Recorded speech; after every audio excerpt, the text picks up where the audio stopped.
Finding new business is very, very challenging, to put it mildly. You can spend a lot of time, a lot of money on actually getting in front of that perfect client. And I remember the days, I used to use what people now call relationship selling. I was an enterprise sales guy. Sales professional, I suppose people would say. And my job was to go and find the big game. And we were called hunters. And we had the hunters and the farmers. And, I was a hunter. And it was my job to build relationships with, prospects that are looking to procure a service or a product at a certain time of the year. Go and find that person, nurture them, educate them, etc.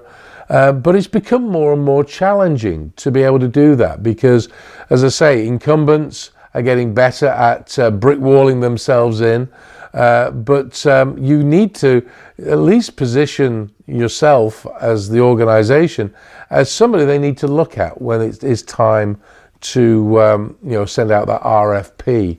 And so the game has changed.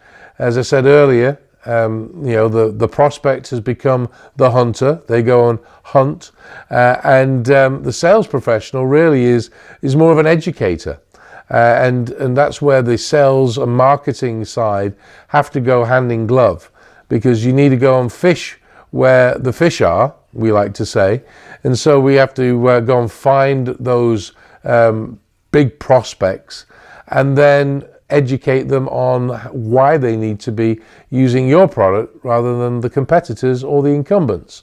And so we've come up with a process here at Connexus that really is a comprehensive way of putting all that together. And it starts with what we like to call the value proposition canvas, where we get to understand what is the value of the product or the service that we're promoting.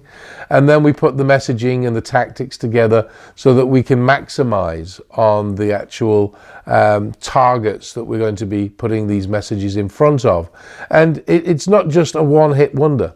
It has to be over a period of time.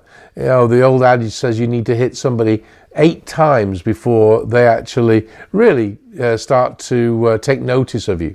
And so we come up with tactics that allow the awareness in the background and the sort of the overarching culture of the organization, so that prospects get to feel comfortable with you. And then of course other tactics that are more direct, where you can actually start to put specific messaging and headlines in front of them to show the product's features and benefits, so that they can understand why they should be talking to you when it's time to buy.